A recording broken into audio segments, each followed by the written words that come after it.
কালীগঞ্জের নির্বাচনী এলাকার সংসদ সদস্য আনোয়ারুল আজিমের নিহতের ঘটনায় তার মেয়ে বাদী হয়ে শেরেবাংলা নগর থানায় অজ্ঞাতনামা ব্যক্তিদের অভিযুক্ত করে মামলা দায়ের করেছেন। তার মেয়ের অভিযোগ, ন্যাম ভবনের বাসা থেকে তার বাবা কলকাতার উদ্দেশ্যে বের হয়ে যান, পরে আর ফিরে আসেন না। পরে তারা জানতে পারেন যে কলকাতার একটি ফ্ল্যাট বাড়িতে তার বাবার মরদেহ পাওয়া গেছে।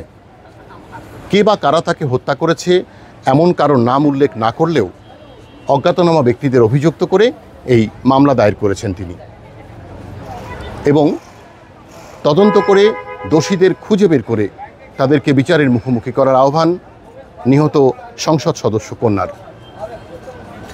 শেরেবাংলা নগর থানা এলাকা থেকে এনামুল কবির রূপম, চ্যানেল আই।